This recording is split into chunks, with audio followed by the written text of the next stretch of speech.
हम लोगों ने हारे इसमें सिर्फ हमारे लास्ट 5 ओवर में कहूँगा हम लोगों ने बहुत अच्छी क्रिकेट खेली और we put the pressure back on them. But अगर हम 4 फेजेस हारते हैं गेम में तो फिर आप डेफिनेटली आउटप्लेड है इस फॉर्मेट में। लानत की तरह हो गए हैं केएल राहुल। प्रेशर मैच आता है तो पतली गली से निकल लेते हैं। इस बार सिर्फ 5 रन बनाकर। मगर नया क्या है?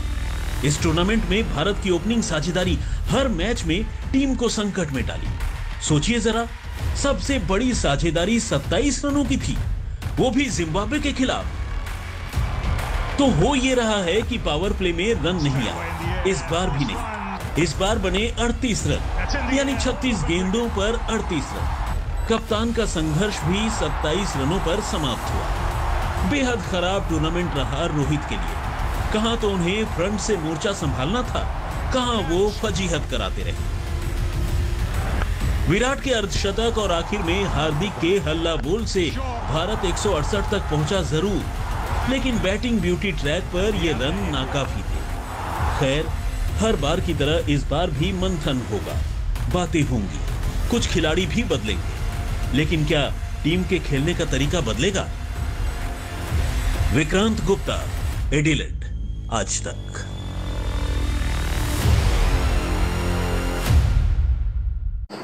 चलिए, मैं जानता हूं कि जितने इंडियन क्रिकेट फैंस होंगे वो बहुत निराश होंगे और अचानक से जब टीम हारती है उस वक्त गुस्सा भी बहुत होता है। 2-3 घंटे हो गए हैं। अब मैं उस गुस्से को थोड़ा सीरियसनेस की तरफ लेकर जाऊंगा, क्योंकि एक ही मैच था। लोग कहेंगे हार गए तो क्या बात है यार, एक टीम ने जीतना था, एक ने हारना था, लेकिन कम से कम मुकाबला तो होता। यहां तो मुकाबला भी नहीं हुआ। देखिए, कभी कभी एक ऐसा दिन भी आता है किसी टीम का जहां पे जो भी वो करते हैं वो कुछ सफल नहीं होता। बॉलिंग में आज हमारी टीम कुछ कर नहीं पाई। ऐसा एक गेंद भी ऐसा नहीं लगा कि जहां पे विकेट होती। इंग्लैंड के जो ओपनर्स थे उन्होंने बहुत अच्छी बल्लेबाजी की। और जो पावर प्ले, जो कल हम बात कर रहे थे, आज सुबह भी हम बात कर रहे थे कि दोनों पावर प्ले इंग्लैंड ने जीते। तो जब दोनों पावर प्ले कोई टीम जीतती है तो उसका मतलब है कि वो आगे जाकर मैच भी जीत सकती है। परफॉर्मेंस, मतलब बैटिंग का परफॉर्मेंस भी थोड़ा सा ढीला था। पहले 10 ओवर में पहले 15 ओवर में, आखिर के 5 ओवर में ज्यादा रन बन गए। पर जब आप इंग्लैंड जैसी एक टीम के खिलाफ खेलते हैं जहां पे आपके आदिल रशीद, जिनके 10 फर्स्ट क्लास सेंचुरीज है, वो अगर नंबर 11 के बल्लेबाज है तो उनकी बैटिंग की डेप्थ कितनी होती है, ये जानकर आपको ये जरूरी था कि 190-200 रन की कोशिश करे। वैसा हुआ नहीं। 15 ओवर पहले 15 ओवर में हुआ नहीं। आखिरकार 5 ओवर के बाद जो आखिरी 5 ओवर थे उसमें जब हार्दिक पांड्या ने बल्लेबाजी की तो उसके बाद ही हम 168 तक पहुंचे। और 168 कभी कभी लड़ने के लिए काफी होते हैं, लेकिन अक्सर जीतने के लिए काफी नहीं होते। सर, आपने एक लफ्ज का इस्तेमाल किया, कोशिश, जिसे कभी अंग्रेजी में इंटेंट भी कहते हैं, कभी आप ये कहते हैं कि ये गेम प्लान होता है। जब आप एक पावर प्ले हारते हैं, दूसरा पावर प्ले हारते हैं, बार बार इस तरह के नॉकआउट मैचेस में हारते हैं, क्या आपकी सोच बदल जाती है? ये अब हमें क्लियर होना शुरू हो गया है कि मैच से पहले भारत की टीम इतने बड़े मुकाबले में आती है, शायद तंबू में ही हार के आती है। नहीं, बिल्कुल नहीं। ऐसा कभी नहीं मैं मानूंगा। तंबू में हार करनी आती। हमें इंग्लैंड के बॉलर्स को भी क्रेडिट देना पड़ेगा। मैं सिर्फ एक ही बात से निराश हूं कि भारतीय बल्लेबाज स्पिन के खिलाफ बहुत अच्छी बल्लेबाजी करते हैं, सब कॉन्टिनेंट के। उन्होंने जो इंग्लैंड की स्पिन के जो 7 ओवर थे, 41 रन, सिर्फ 41 रन के। आदिल रशीद कितना भी अच्छा बॉलर हो, 4 ओवर और 20 रन, मैं कभी इसको एक्सेप्ट करने के लिए तैयार नहीं, क्योंकि किसी ने वो दिखाया नहीं कि बाहर जाकर उसकी लेंथ बदलने की कोशिश या थोड़ा सा हटकर उसको ऊपर से मारे, या थोड़ा सा जैसे कि सूर्य कुमार यादव करते थे। सूर्य कुमार यादव भी जब उनको बाहर मिल गई गेंद तो वो उन्होंने ट्राई किया लॉफ्टेड पर, हाँ नहीं, पर वो भी उनका शॉट देखिए, वो स्लाइस किया, वहां पे फील्डर था, वो चाहते थे वहां पे, मतलब जब बाहर की गेंद मिली। और यहीं पे तो हमने देखा है हमारे जो चहल है वो वैसे विकेट निकालते हैं। चहल तो विकेट निकालते हैं जब आप world cup to world cup bilaterals खेलते हैं, नेट में भी निकालते हैं, लेकिन भारत ने पहले से कह दिया था कि वो हमारी सोच में फिट नहीं होते क्योंकि वो बैटिंग नहीं करते। तो फिर उनको ले आए क्यों स्क्वाड में? अगर आपकी वो स्ट्रेटेजी में नहीं बनते तो फिर उनको आपने स्क्वाड में क्यों इंक्लूड किया? हाँ, मैं समझता हूँ कि आखिरकार जब कभी कभी आपको आपकी एक टीम के खिलाफ आपकी एक स्ट्रेटेजी बनती है, हर एक टीम के खिलाफ सेम स्ट्रेटेजी के साथ नहीं जा सकते। अलग टीम है, आप पाकिस्तान के खिलाफ शायद आप कहेंगे नहीं, हमें स्पिनर ज्यादा नहीं लेने क्योंकि वो स्पिनर्स अच्छे खेलते हैं, तो हम फास्ट बॉलिंग से जाएंगे या मीडियम पेस से जाएंगे। वैसी स्ट्रेटेजी बदल सकती है, पर हमारे पास विकेट टेकिंग बॉलर भी तो चाहिए। एक जसप्रीत बुमराह जब गए उसके बाद में विकेट टेकिंग बॉलर वैसे कोई था ही नहीं। एक हर्षदीप सिंह वो पर नए थे ना, हर्षदीप नए थे, उनके पास ज्यादा अनुभव नहीं था। लेकिन सर भाई, अगर इस पूरे मैच में देखें, पूरे वर्ल्ड कप में देखें, मैं कहता हूं इंडिया लीग मैचों में अच्छा खेला, 2 मैच बड़े क्लोज जीते भी, लेकिन फिर वही बात है ना कि आप पावर प्ले तो बैटिंग में कहीं पे भी नहीं जीते। आपने हल्की टीम के खिलाफ भी पावर प्ले नहीं जीता, और मुझे नहीं याद पड़ता कि आपने किसी भी पावर प्ले में 40 रन भी बनाए हों। तो ऐसा क्या होता है कि आप इतना नई गेंद से भय और खौफ होता है? आप पहले 10-15 ओवर तो आप ऐसे मानते हैं कि सिंगल टू चौका आ गया, ठीक है। हर मैच में आप आखिरी 5 ओवर में तो करिश्मा एक्सपेक्ट करते हैं ना। कभी वो एक पारी में विराट का हो गया, कभी सूर्य कुमार यादव का हो गया, आज हार्दिक पांड्या का हो गया, तो कभी भी आप 180 के लिए शुरू से नहीं खेलते। देखिए, एक जो टेम्पलेट बन रहा था रोहित शर्मा की कप्तानी में कि वो कह रहे थे कि पहले 6 ओवर में सिर्फ 2 फील्डर जब बाहर होते हैं उसका फायदा उठाएंगे हम, और उसी के साथ हम बड़े रन करने की कोशिश करेंगे। वो तो सब कॉन्टिनेंट के पिचेस पर ठीक बनता, पर यहाँ पे जहाँ पे गेंद में थोड़ी सी ज्यादा उछाल है, यहाँ पे मतलब जहाँ की सीधी बाउंड्रीज लंबी है, वहां पे आप अगर वो शॉट खेलने की प्रयास करेंगे तो जोखिम उठाएंगे तो आप आउट हो जाएंगे। और वहीं पे तो दिक्कत हो रही थी क्योंकि पहले 6 ओवर में हमारे एक ओपनर आउट ही होता था। अगर पहले 6 ओवर में आपकी भले स्टार्ट इतनी तेज नहीं हुई है, पर फिर भी आपकी सारी विकेट अगर हाथ में है तो फिर आगे जाकर आप कुछ कर सकते हैं। सही बात है। हरभजन भी है मेरे साथ, हरभजन सिंह भी वर्ल्ड चैंपियन है। भज्जू, मैं आपसे जानना चाहता हूं कि कभी कभी होता है कि आप नहीं जीत पाते, कोई बात नहीं, लेकिन अचानक से इस तरह के मैच में आकर इतना खेल गिर जाना, इस टीम में क्या कमी है? क्यों वर्ल्ड चैंपियन दोबारा नहीं बन पाती है? क्यों हर बड़े दिन आकर ये टीम फेल हो जाती है? देखिए विक्रांत भाई, बहुत ज्यादा मैं इसमें अगर जाऊंगा तो बहुत लंबा समय ले लूंगा, बट इतना ही कहना चाहूंगा कि मैच हम बॉलिंग से नहीं, ज्यादा बल्लेबाजी से ज्यादा ये मैच हार रहे हैं। क्योंकि अगर हमने पहले 10 या 12 ओवर जो बल्लेबाजी करी है, अब निकाल के देखिए वो बल्लेबाजी क्या हुई है, और उस बल्लेबाजी का कोई तुक नहीं था कि आप इतना स्लो T20 फॉर्मेट में नहीं खेल सकते हो। और वही फर्क था। देखिए, वही 6 ओवर जब इंग्लैंड ने पहले बल्लेबाजी करी तो उन्होंने लगाए 62 रन, तो वहीं भारतीय टीम ने पहले 6 ओवर में लगाए 38 रन और 1 विकेट ही गवाया था। ऐसा नहीं कि 3 विकेट गवाए थे। तो जब 3 आउट होते हैं तो समझ आती है कि आपने थोड़ा सा धीमे स्टार्ट किया कि विकेट बचा के रखना है, बट आपके विकेट भी नहीं गिरे और आपने रन भी नहीं बनाए। तो ये देखिए, टेम्पलेट जो है ये सही तो नहीं है ये T20 के लिए, ये चेंज करना जरूरी था। इसके ऊपर बातें भी हुई, विचार हुए, पर उसके ऊपर काम कुछ भी नहीं हुआ। और हर बार हम कह देते हैं 2019 के बाद भी, या फिर पिछले साल भी जो हशर हुआ वहां पे, उसके बाद अब यहाँ भी, कि हम सीखेंगे, पर उसको सीख को हम ठीक करके कैसे आगे बढ़ेंगे? वो चीजें हम बोल तो देते हैं, उसके ऊपर अमल नहीं किया है। तो मुझे लगता है अमल करना ज्यादा जरूरी है। यही नहीं है कि हम सीखते ही जाएंगे और दूसरे हमसे बेटर कुछ और सीख रहे हैं और कुछ और बेटर रिजल्ट उनको मिल रहे हैं। तो देखिए, इस पूरे टूर्नामेंट में एक मैच जो पाकिस्तान के सामने हुआ, बहुत तगड़ा मैच हुआ। Credit to the team, Virat, Hardik Pandya, unbelievable. और उसके बाद साउथ अफ्रीका जो बराबर की टीम थी, उसके सामने हम हार गए थे। बांग्लादेश को आप अगर 10 बार खेलोगे तो 10 में से 9 बार तो हरा ही दोगे, 9 साढ़े 9 बार। तो जो बड़ी टीमें जब आती हैं सामने तो मुकाबला तो तब होता है। अब आप बराबर की टीम थी, हमने कल भी बात करी थी कि इंग्लैंड बराबर की टीम मिलेगी और वो बल्लेबाजी में तोड़ सकती है, और वो उन्होंने करके दिखाया है कि कैसे T20 क्रिकेट खेली जाती है।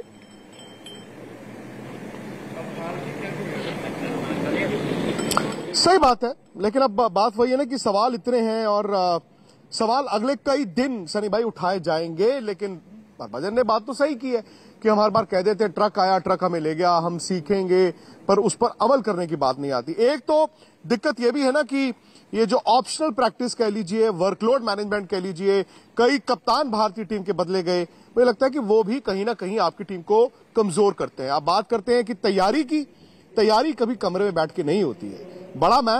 बड़े मैच में हमेशा भारत की टीम अंडर कॉन्फिडेंट दिखती है और यह हकीकत है। खैर, इस शो में फिलहाल इतना ही। आज तक पर इसके बाद कई और शोज होंगे, साथ ही साथ स्पोर्ट्स तक पर रात 8 बजे आप जुड़िए। आप बताइए या आप पूछिए सवाल, आप बताइए भारत की हार क्यों बार बार हो जाती है, हार से हाहाकार क्या है। उसके लिए आपको स्पोर्ट्स तक को सब्सक्राइब करना होगा और नोटिफिकेशन की घंटी को बजाना होगा।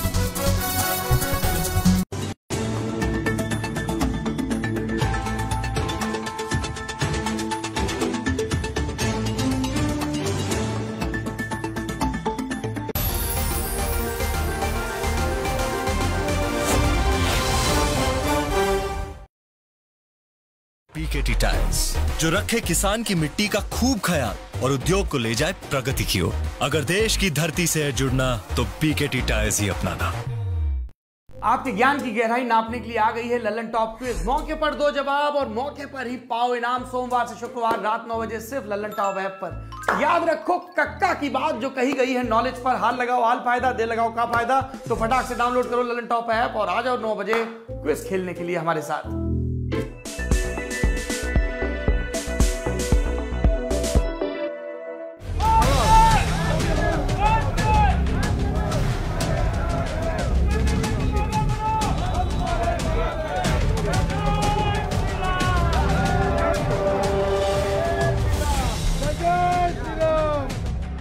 गुजरात में बीजेपी कार्यकर्ताओं और उम्मीदवारों में जश्न है, क्योंकि दिल्ली में पार्टी ने टिकट का ऐलान कर दिया है। मुख्यमंत्री भूपेंद्र पटेल समेत 160 उम्मीदवारों की सूची जारी कर दी गई है। और अन्य विषयों पे अवगत करने के लिए मैं आदरणीय भूपेंद्र यादव जी से आग्रह करूंगा। जो 160 सीट डिक्लेयर करी हैं, इसमें 13 शेड्यूल कास्ट की, 24 शेड्यूल ट्राइब, 14 वुमेन, 69 सिटिंग लोग हैं। जिनके सीट बदले गए हैं उनमें से वरिष्ठ नेताओं ने स्वयं आगे बढ़कर के पत्र लिखा है, तो वो पत्र, उनके नाम भी मैंने आपके सामने पढ़े हैं। 160 उम्मीदवारों में 14 महिलाएं हैं, 14 अनुसूचित जाति के और 24 अनुसूचित जनजाति के उम्मीदवार हैं। 38 मौजूदा विधायकों को पार्टी ने टिकट नहीं दिया है। 38 उम्मीदवारों की सीट बदल दी गई है। टिकट के ऐलान से पहले ही गुजरात के दिग्गजों ने चुनाव नहीं लड़ने का ऐलान कर दिया था। ऐसे में उम्मीद लगाई जा रही थी कि कांग्रेस छोड़कर आए नेताओं को मौका जरूर मिलेगा। हुआ भी वैसा ही। ऐसे कई नेता हैं जो 2017 में कांग्रेस की टिकट से चुनाव लड़े थे, लेकिन 2022 में बीजेपी से चुनाव लड़ेंगे। अल्पेश ठाकुर गांधीनगर साउथ से अपनी किस्मत आजमाएंगे, तो प्रद्युमन सिंह जाडेजा अब्दासा से चुनाव लड़ेंगे। कुंवरजी बावड़िया को जसदंत से टिकट मिला है, तो जवाहर चावड़ा को मानवदर से पार्टी ने उम्मीदवार बनाया है। हर्षद रिब्डिया विसार वदर से उम्मीदवार हैं। भगा बारड़ तालाला से बीजेपी के टिकट पर चुनाव लड़ेंगे। अश्विन कोटवाल खेड़ ब्रह्मा से चुनाव लड़ेंगे। वहीं जीतू चौधरी को पार्टी ने कपराड़ा से उम्मीदवार बनाया है। बीजेपी ने पाटीदारों की किलेबंदी की भी पूरी तैयारी की है। हार्दिक पटेल की चुनावी सियासत में एंट्री हो गई है। गुजरात कांग्रेस के कार्यकारी अध्यक्ष रहे हार्दिक को वीरमगाम से टिकट मिला है। राजकोट से कद्दावर पाटीदार नेता और खोडलधाम के अध्यक्ष नरेश पटेल की करीबी रमेश टिलाला को टिकट दिया है। चुनाव से पहले मोरबी ब्रिज हादसा बीजेपी की चुनावी चाल में रोड़ा साबित हो सकता है। लिहाजा पार्टी ने मोरबी से मौजूदा विधायक और मंत्री ब्रजेश मिर्जा का टिकट काटकर उस कांति अमृत्य को उम्मीदवार बनाया है, जिन्होंने जान पर खेलकर हादसे में लोगों को बचाया।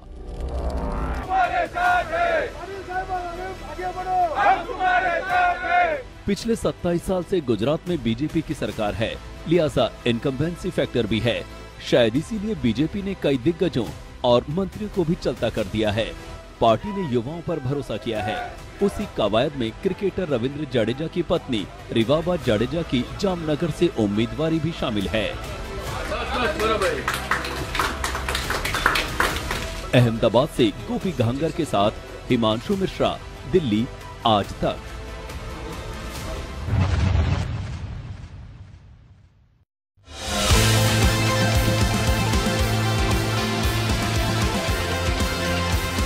शंघाई के इंटरनेशनल इंपोर्ट एक्सपो में कई जिम्मेदारियां इन अनोखे रोबोट्स की टीम के हवाले है, चाहे वो बतौर गाइड यहाँ पहुँचने वालों को रास्ता दिखाना हो, या फिर एक्सपो की सुरक्षा की जिम्मेदारी हो, या फिर साफ सफाई का ध्यान रखना हो। शंघाई एक्सपो में पहली बार मल्टीटास्किंग रोबोट सर्विस स्टेशन की लॉन्चिंग हुई, जिसमें 46 रोबोट्स यहाँ पहुँचने वाले लोगों के लिए आकर्षण का केंद्र बने हुए हैं। रोबोट पर लगी स्क्रीन की मदद से यहाँ कई तरह की सुविधाओं का फायदा उठाया जा सकता है। इसके अलावा ये रोबोट आपस में कम्युनिकेट कर अपने काम को नियंत्रित भी करते हैं।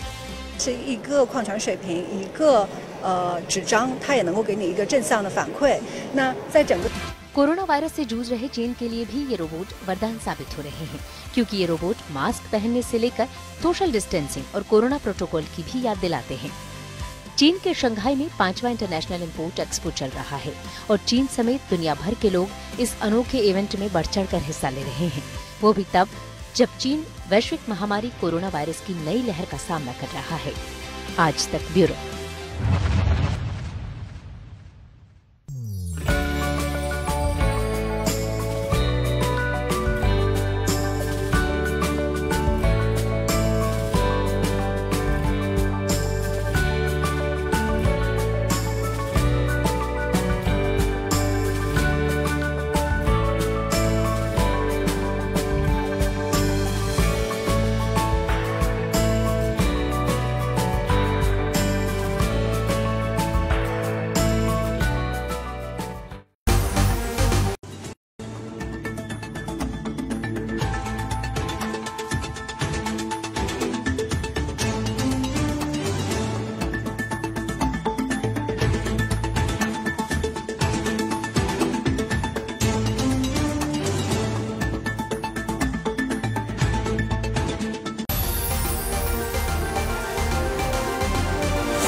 आपके ज्ञान की गहराई नापने के लिए आ गई है ललन टॉप क्विज। मौके पर 2 जवाब और मौके पर ही पाओ इनाम। सोमवार से शुक्रवार रात 9 बजे सिर्फ ललन टॉप ऐप पर। याद रखो कक्का की बात जो कही गई है नॉलेज पर। हाल लगाओ हाल फायदा, दे लगाओ का फायदा। तो फटाक से डाउनलोड करो ललन टॉप ऐप और आ जाओ 9 बजे क्विज खेलने के लिए हमारे साथ।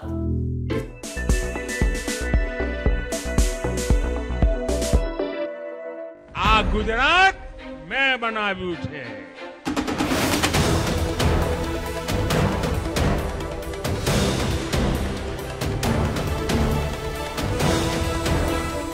प्रधानमंत्री नरेंद्र मोदी ने गुजरात विजय का ये नारा दिया था। आप गुजरात मैं बनाव्यू छे। अब गुजरात के लिए बीजेपी की चुनावी रणनीति का खाका तैयार हो गया है। बीजेपी की रणनीति नंबर 1, बीजेपी प्रधानमंत्री मोदी के नाम पर ही लड़ेगी चुनाव। यानी मुख्यमंत्री के तौर पर बीजेपी किसी का भी चेहरा सामने नहीं रखेगी। ये कोई नई बात नहीं है। पिछले 2 दशक से बीजेपी गुजरात का चुनाव मोदी के चेहरे पर ही लड़ रही है और उसे जीत भी मिली है। लिहाजा 2022 में भी वो मोदी के चेहरे का फार्मूला अपनाने जा रही है। सवाल ये है कि मौजूद मुख्यमंत्री भूपेंद्र पटेल का क्या होगा। तो ये कहा जा रहा है कि बीजेपी के चुनाव जीतने के बाद भूपेंद्र पटेल ही मुख्यमंत्री होंगे। मोदी की 25 से अधिक रैलियां और रोड शो। चूंकि मोदी ही चेहरा हैं और उनके हाथों में ही चुनाव प्रचार की कमान है, लिहाजा प्रधानमंत्री नरेंद्र मोदी गुजरात में 25 से भी अधिक रैलियां और रोड शो करेंगे। 3 नवंबर को चुनाव आयोग ने गुजरात चुनाव की तारीखों का ऐलान किया था। गुजरात में 1 और 5 दिसंबर को वोट पड़ेंगे और हिमाचल प्रदेश के साथ ही 8 दिसंबर को नतीजे आएंगे। बीजेपी दावा कर रही है कि वो इस बार पहले से कहीं ज्यादा सीटों पर चुनाव जीतेगी। बीजेपी ने चुनावों की घोषणा के पहले ही पीएम मोदी ने गुजरात के दौरे किए थे। वहीं चुनाव नतीजे का ऐलान किए जाने के बाद उन्होंने जहां वलसाड़ में जनसभा को संबोधित किया, वहीं भावनगर में सामूहिक विवाह समारोह पापानी परी लग्नोत्सव 2022 में शामिल हुए। यहां 552 शादियां कराई। गुजरात के जन जन से जुड़ने का ये मिशन अब और तेज होने वाला है। 17 नवंबर से पीएम मोदी का चुनावी अभियान। 17 नवंबर को नामांकन पूरा होने के साथ ही पीएम मोदी का चुनावी अभियान शुरू हो जाएगा। इस दौरान पीएम मोदी 7 से 8 दिन तक गुजरात में रहेंगे। 3 से 4 विधानसभा क्षेत्रों को मिलाकर एक रैली होगी। इस तरह पीएम मोदी 150 से ज्यादा विधानसभा क्षेत्रों में पहुंचेंगे। वहीं दूसरे केंद्रीय नेता भी गुजरात में जमकर प्रचार करेंगे। बीजेपी अध्यक्ष जेपी नड्डा, रक्षा मंत्री राजनाथ सिंह उतरेंगे मैदान में। पार्टी अध्यक्ष होने के नाते गुजरात में